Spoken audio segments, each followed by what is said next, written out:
John, welcome. How are you, buddy? I'm doing great. Great to see you, Christopher. How are you? I'm doing well. Thank you for asking. I really appreciate your time to be here with us today. Well, thank you so much. There's lots going on, so I'm excited to be here. So I want to dive into it with you, John. You've been around in the industry for a very extensive amount of time. A lot of people know you, and a lot of people have nothing but positive and beautiful things to say about you. But how did you get started? So it's actually kind of funny. So I started off in the circus. My brother and sister and I had the opportunity when we were younger to go to Ringling Brothers Barnum and Bailey Circus quite frequently. And that was because of my grandfather. My grandfather built miniatures of all of the major circuses. So he was kind of like a VIP, and we always got ushered in and met all of the performers and that sort of thing. And I quickly gravitated towards the clowns. All right. Insert your own joke there. But in any case, I actually came to my parents and I said, I want to be a professional clown when I grow up. And so the insanity began at age 7. I started taking unicycle lessons, Wow. juggling, clown makeup, you name it, and then moved into doing, some trapeze and tightrope and other types of things. But my main focus when I was younger was to be a clown. And growing up in the Seattle area, there was something called Seafair, which is a really big event. So I went and I competed in the Seafair Clown competition. Wow. And I was Seattle's Seafair Clown 2 years in a row. Yes, this is my life. When I was about 9 and 10 years old. And so in any case, around that time is when I got introduced to stage acting. Okay. And somebody locally there said, hey, we're looking for somebody for a commercial. We're looking for a kid who can ride a unicycle. And it's like, well, how many of me could there possibly be? And so I started off doing that, and I was hooked. I loved acting for television and film. I love doing stage. And I think my parents were quite happy when I came home at age 12. And I said I no longer wanted to be a clown. I wanted to be an actor. And to them, I feel like most people, when they say they want to be an actor, their family cringes. Yes. When I came to my family and I said I want to be an actor, it was a step up from clown. So they were actually quite relieved.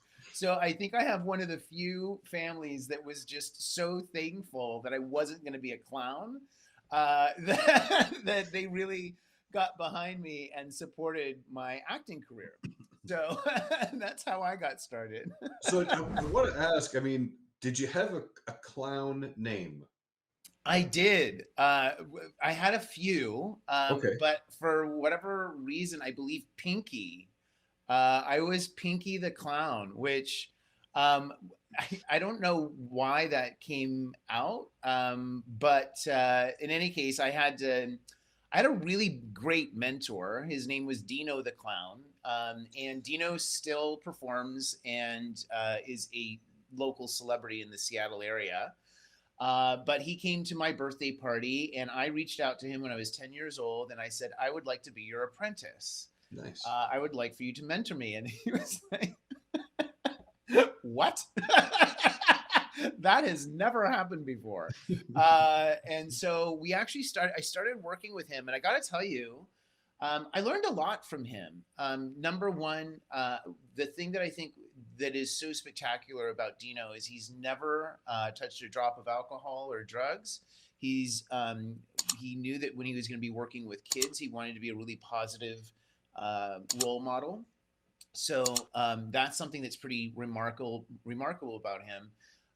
But in addition to that, he built a home out of recycled materials. Okay. and it's out on, I believe it's Bainbridge Island. But in any case, just absolutely phenomenal property. It's a gigantic playhouse, and he has a gigantic birthday party there every year.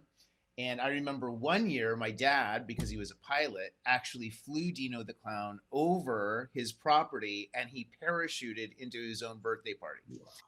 So yeah. So that was my childhood. What was your childhood like? Yeah, not that. So Aren't you you went glad you from asked? being a clown coming into acting and theater. I mean, that's a fantastic story. I think I'm just going to keep calling you Pinky now. It's a good thing YouTube wasn't around. It's then. one of the nicer things I've been called. So So I know at one point you had actually posted on media saying that you had this, I'm going to say the infinity of balance. And you have this when you were, as you're sharing the story about riding a unicycle, and it wasn't too long ago where you said, hey, I'm going to hop back on this thing and try it again. yeah. How successful was getting back on the bicycle, so to speak? It was great. And I have to tell you, you know what, there's something about getting back to your true self. And I feel like that's what I've done this past year is I've been able to get back to the things that mean something to me, back to the things that it bring me joy.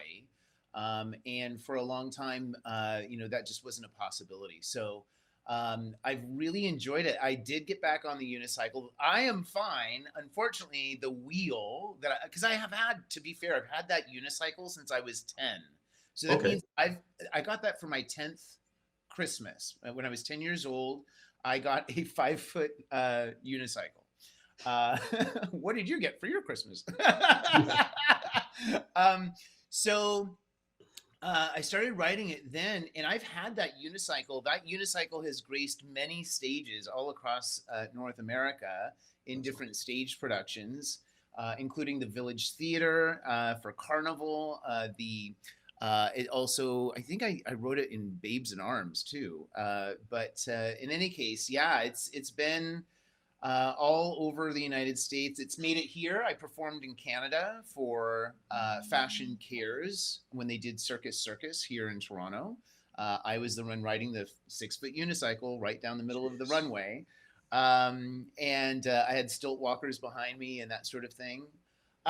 It was pretty successful. I do need a new unicycle. So that is something that's in the works just because, I mean, that one's been around for 40 years. The fact that it's lasted all the original parts for that long is, I guess, a good testament to the make and model. But yeah, so I think balance has always been a part of my life, and trying to find balance is a constant theme.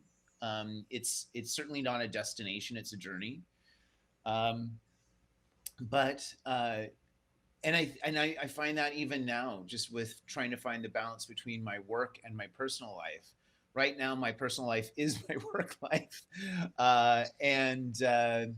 but now that I'm kind of getting resettled, and that sort of thing, I do find that balance is finding its way to me, and it's one of those things that it's like, people say, try to concentrate to relax. And it's like, well, it doesn't really work that way, right? Like if you're truly going to relax, you kind of have to let things come to you. And I think that that's what this, like, if I look back on this year, I've just let things come to me. And it's been such a wonderful experience. And I really am blessed. And I know that.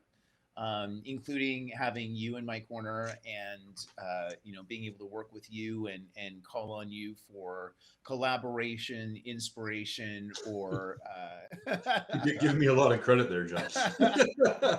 but it is really nice. It's a different circle, building a new circle of friends and that sort of thing, which I think is really important. Especially after a divorce, which of course I'm going through this past year, so that's been a huge part of it. But in any case, yeah, I'm just getting back to those things that brought you joy when you were younger, I think has been very therapeutic for me. So yeah, riding the unicycle has definitely been something that has carried me through, especially post COVID. It's just fun, right? It's just something silly to, do to pass the time, make a few people, turn their heads and what have you. It's fun. If they're going to stare, might as well give them something to stare at. Exactly. That's wonderful. We're going to take a quick break and we'll be right back.